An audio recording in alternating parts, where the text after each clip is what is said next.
our desire, our prayer, that we can have a peaceful, intelligent rally here this afternoon. But at the same time, we see that they have surrounded us with many of their own agents in uniform and out of uniform who have spent much time here in Harlem posing as peace officers and at the same time breaking up the peace of black people.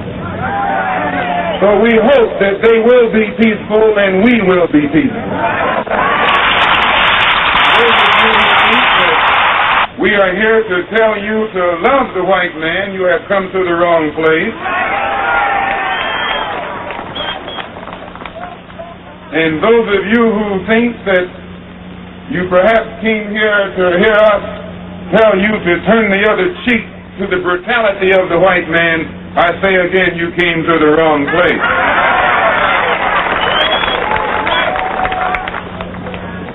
But no matter what happens, we don't teach you to turn the other cheek. We don't teach you to turn the other cheek in the South, and we don't teach you to turn the other cheek in the North. We teach you to obey the law. We teach you to carry yourselves in a respectable way. But at the same time, we teach you that anyone who puts his hand on you, do your best to see that he doesn't put it on anybody else. You don't have any boats for airplanes bringing drugs into this country. The white man brings it in. The white man brings it to Harlem.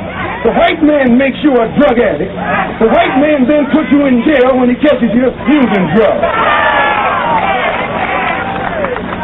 Who is it that controls the prostitution in Harlem? It's the white man. Who controls the large sale of whiskey and wine? It's the white man. You don't have any distillery. You don't own Shenley's. You don't own Old Overholt or Seagram. You don't put the seal on that bottle of whiskey. It's the white man. Who gives you the deck of cards and the dice that you use to gamble with? It's the white man. And after he sell them to you, he catch you with them and put you in jail for using them.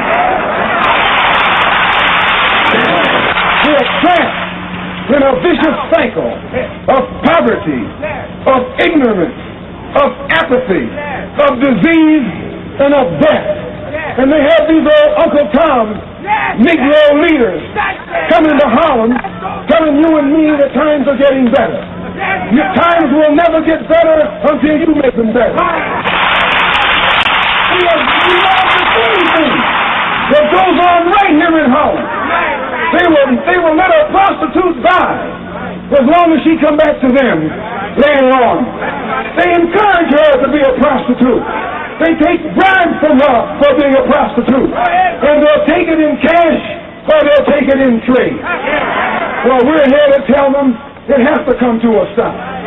Anytime you find any white man taking advantage of your woman, disrespecting her, you're within your right to do the same thing to him that he's been doing to you.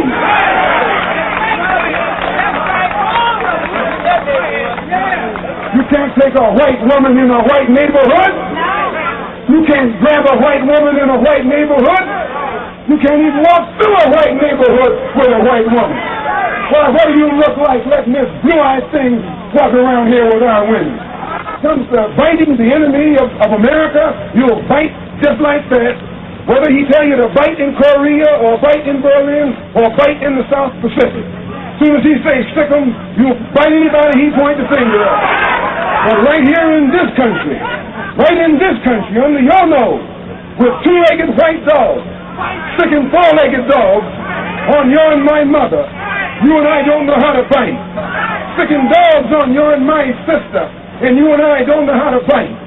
Sticking dogs on our children and dogs on our babies, and you don't know how to bite. You can't bite nor bark until the white man say bark or bite. In the South, you are segregated by that dog. In the North, you integrated with this dog. And it's no different. I hope you're not getting too wet.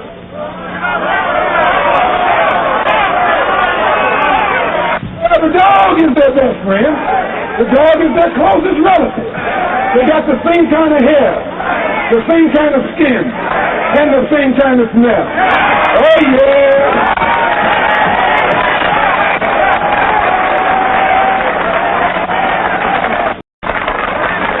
And Adam Clayton Powell knows it. He knows you can send him to Washington or you can send him to Puerto Rico. And because he knows it, he speaks with a loud voice like a black man. And when he speaks with a loud voice like a black man, the white man calls him a racist. Says he sounds too much like a Muslim.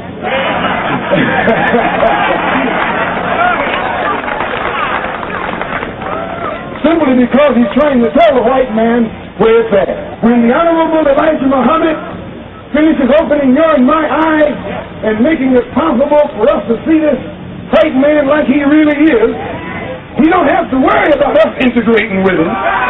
We don't want to be around that old pale thing.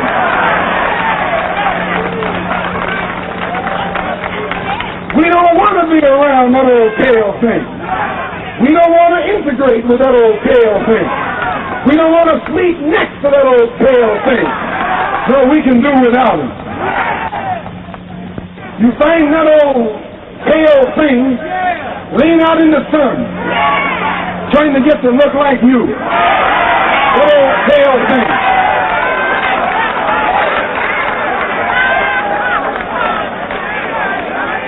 You find him using man pants, trying to look like you. That old pale thing. That old sickly looking thing. And today we see him like he is. There was a time when we used to drool in the mouth over white people. We thought they were pretty because we were blind. We were dumb. We couldn't see them as they are. But since the Honorable Elijah Muhammad has come and taught us the religion of Islam, which has cleaned us up and made us so we can see for ourselves, now we can see that old pale thing to look exactly as he looked. Nothing but an old pale thing. The news media found Malcolm both frightening and irresistible. He was hit with a constant stream of questions from every quarter on most any subject involving race.